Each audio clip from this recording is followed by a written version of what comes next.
欢迎来到新兴消息频道，请订阅频道，所以大家不要错过当天最热门的新闻。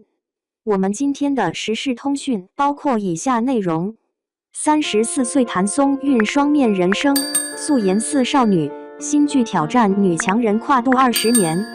2025年5月的娱乐圈，谭松韵以2种截然不同的形象霸屏热搜，一面是素颜自拍被赞高中生本生，一面是新剧《我和我的命》中从打工妹到女强人的20年跨度演绎。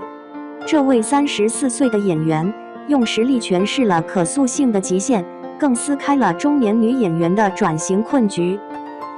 新剧《我和我的命》央视盖章的王炸转型。5月10日，由茅盾文学奖得主梁晓声同名小说改编的《我和我的命》官宣阵容，并登陆优酷预约榜。谭松韵饰演的方婉之成为最大看点。角色从20岁山区辍学生到40岁上市公司老板，跨越改革开放40年浪潮，被央视列入重点片单。路透照中，她眼角的细纹、沧桑的眉宇与挺拔的职场站姿，与过往的双马尾少女判若两人。导演百山唐朝诡事录坦言，他主动要求素颜试戏，连手部细节都反复琢磨打工妹的粗糙感。剧组配置堪称顶配，老戏骨刘威、王劲松坐镇，男主高志廷是蛰伏8年的实力派。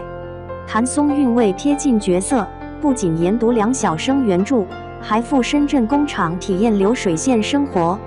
制片人透露，他拒绝替身，连扛货镜头都亲自上阵，膝盖淤青了半个月。冻龄热搜背后的34岁魔咒。新剧官宣同日，谭松韵的素颜自拍照引爆热议。照片中她皮肤透亮，眼神清澈，被网友调侃最好的我们开播10年，耿耿居然没毕业。偶遇她的路人更惊叹，腰围不足50厘米，生图比精修还绝。这种冻龄特质曾让她稳坐校园剧女王宝座，却也带来争议。34岁仍被标签化少女感，戏路受限的质疑不绝于耳。对此，谭松韵在采访中回应，年龄是客观的，但角色需要主观突破。我能演少女，也敢演中年，关键看故事是否值得。这种清醒认知，恰与赵丽颖风吹半夏、周迅如懿传的转型路径不谋而合。撕掉标签，从甜妹天花板到巨抛脸。谭松韵的转型并非偶然，早在《以家人之名》中，她已尝试从高中生演到职场女性。综艺《奇葩说》里展现的犀利口才，更打破观众对其软萌的刻板印象。此次《我和我的命》中，她设计了2套表演体系，前期用蹦跳步态和方言口音凸显青涩，后期以沉稳声线、冷峻眼神刻画商界锋芒。编剧郭靖宇评价，他连拿文件的手指力度都在区分角色年龄。业内人士分析，谭松韵的突围得益于反差式选角，以极致幼态外形驾驭复杂厚重角色，反而碰撞出戏剧张力。正如网友所言，看他演沧桑，比天然熟龄脸更有冲击力。真实力派，不靠流量靠观众缘。与依赖营销的流量明星不同，谭松韵的观众源于真实感。社交媒体上，她常发无滤镜日常照，甚至自黑起床肿成包子脸。影迷会松果发起的2025情书活动中，她亲笔回信粉丝：“你们的信是我行李箱最重的行李，但也是最甜的负担。”这种接地气的互动，让她连续5年登顶最受欢迎女演员榜单。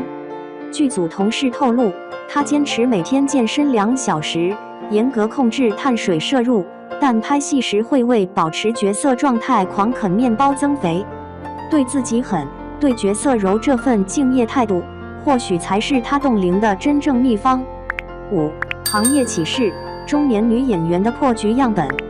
谭松韵的转型，为34家女演员提供了新思路，突破外形限制，利用幼态脸反差塑造复杂角色，如周迅《红高粱》中的九儿。深耕剧本质量，选择《我和我的命》这类有文学底蕴的作品，提升表演厚度，精准市场定位，以国民度抗衡流量，吸引全年龄段观众。正如导演百山所言，真正的好演员从不被年龄定义，只被角色记住。结语：从《甄嬛传》的小宫女到手握央视大剧的女一号，谭松韵用了15年。如今，她以34岁的双面人生证明，演员的黄金期从来不由年龄划定，而由敢于突破的勇气决定。正如她在微博写下：“时间会给努力的人答案，而我的答案永远是下一站。”2.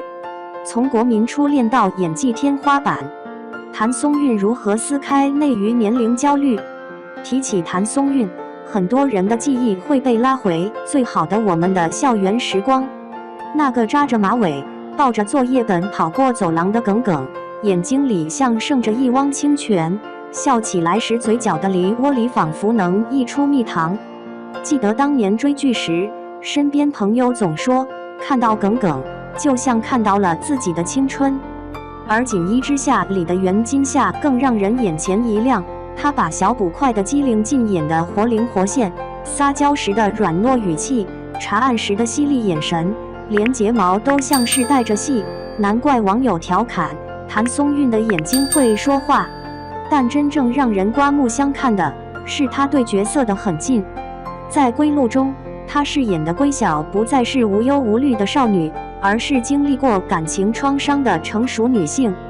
有场重逢戏，她站在雪地里，眼神从震惊到隐忍，最后化作一声轻轻的叹息，没有一句台词，却让观众看得揪心。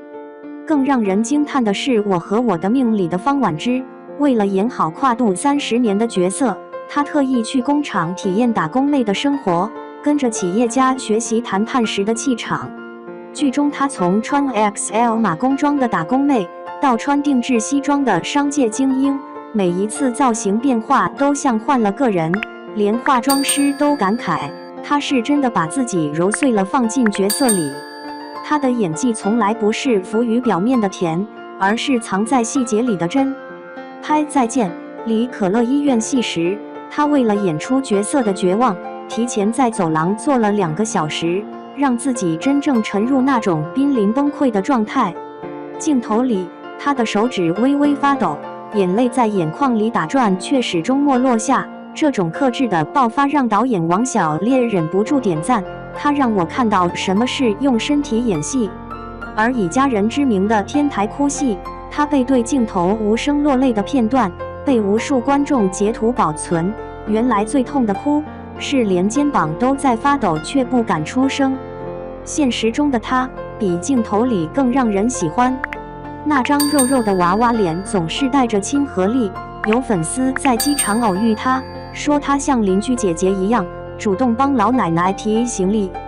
私下里他更是个行动派，作为韩红基金会的老成员，他多次跟着团队去偏远地区做公益。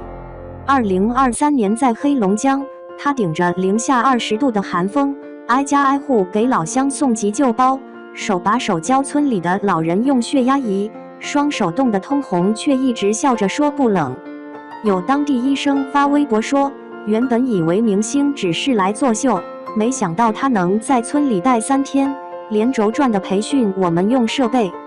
从青春剧到现实题材，从少女到母亲，他用10年时间证明，演员的价值不在于标签，而在于能驾驭多少种人生。如今再看他，无论是请叫我总监里雷厉风行的职场女性，还是蜀锦人家中传承非遗的匠人，都让人忘了她的年龄，不是因为少女感，而是因为她眼里始终有对角色的热忱。就像她自己说的，我不想被定义成甜妹，我想做能演到80岁的演员。在这个流量易逝的时代，谭松韵就像一棵默默扎根的树，戏里用扎实的演技站稳脚跟，戏外用真诚的公益行动传递温暖。它让我们看到，真正的明星不需要热搜堆砌，当你认真对待角色，对待生活，时光自然会把最好的答案刻进观众心里。这样的演员，活该被喜欢一辈子。